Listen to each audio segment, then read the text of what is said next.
दोस्तों 14 अगस्त 2005 सुबह का वक्त था। हीलियोस फ्लाइट 522 जे यूक्रेन के लारांका इंटरनेशनल एयरपोर्ट से ग्रीस के एथेन इंटरनेशनल एयरपोर्ट जाने के लिए तैयार थी। सुबह के करीब 9:07 पर फ्लाइट ने उड़ान भरी। उस समय इसमें 115 पैसेंजर और 6 क्रू मेंबर सहित 121 लोग सवार थे और इसे उड़ा रहे थे 58 वर्षीय German contact pilot Hans Jurgen Merten, जिन्हें कुल 16,900 फ्लाइट उड़ाने का आवर्ज था। वहीं इनके को पायलट के तौर पर मौजूद थे 51 वर्षीय पोम्स चार्ल्स। इन्हें कुल 7,549 फ्लाइट का आवर्ज था। उड़ान भरने के 5 मिनट बाद यानी 9:12 पर प्लेन 12,040 फीट की ऊंचाई पर पहुंच गया और इस ऊंचाई पर पहुंचने के बाद अचानक ही एक इसमें अलार्म बजने लगा। जब इस अलार्म की जांच की गई तो पता चला कि ये take off configuration warning alarm था, जिसे देखने के बाद दोनों पायलट हैरान हो गए। और वो इसलिए क्योंकि टेक ऑफ कॉन्फ़िगरेशन अलार्म तब बजता है जब प्लेन ग्राउंड पर होती है और उड़ान भरने के लिए तैयार नहीं होती। ऐसे में 12,000 फीट की ऊंचाई पर इस अलार्म के बजने का क्या मतलब दोनों पायलट को समझ में नहीं आ रहा था। इस स्थिति की गंभीरता को भांपते हुए एटीसी से संपर्क साधना ही उचित समझा।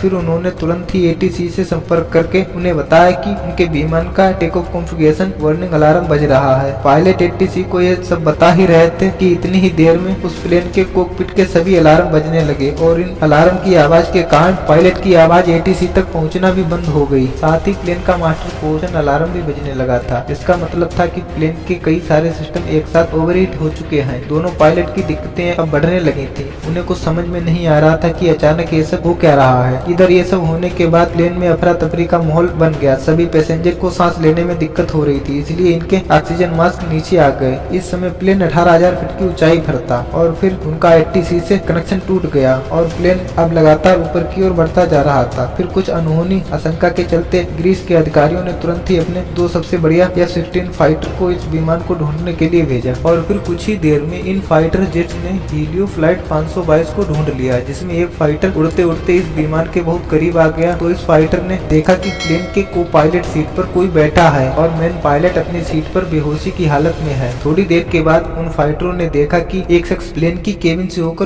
कॉकपिट तरफ जा रहा है। कुछ ही सेकंड्स में ये शख्स पायलट सीट पर बैठा दिखाई देता है। फिर उस पायलट ने उस शख्स को इशारा कर स्थिति के बारे में जानना चाहा और ये शख्स भी उन पायलट्स को कुछ बताना चाह रहा था, लेकिन वह कुछ बोल नहीं पाया। लेकिन फिर 11:50 पर प्लेन के लेफ्ट इंजन ने काम करना बंद कर दिया और फिर प्लेन लेफ्ट साइड से नीचे की ओर आने लगी। इसी समय अचानक ठीक 12 बजे राइट इंजन ने भी काम करना बंद कर दिया और अब प्लेन का कंट्रोल पूरी तरह खो गया था। तो इसी तरह से प्लेन 12:04 पर पूरी तरह एथेन से 40 किलोमीटर दूर ग्रेमिटको की पहाड़ियों से जाकर क्रैश हो गया और इसके क्रैश होने के साथ ही इसमें सवार 121 लोगों की मौत हो गई। दोस्तों एक बार महसूस कीजिए उस पल को कि जो यात्रियों से भरा प्लेन उस पहाड़ से टकराया होगा तो क्या गुजरी होगी उन फाइटर्स जेट के पायलटों पर, जिन्होंने अपनी आंखों के सामने जाते हुए देखा होगा। तो दोस्तों मैं आप लोगों से यह आशा करता हूँ कि आप लोगों को यह वीडियो अच्छी लगी होगी। अगर यह वीडियो अच्छी लगी तो वीडियो को लाइक करो और ऐसी अमेजिंग वीडियो देखने के लिए हमारे चैनल को सब्सक्राइब करो। आज के लिए बस इतना ही, मिलते हैं फिर दूसरी वीडियो।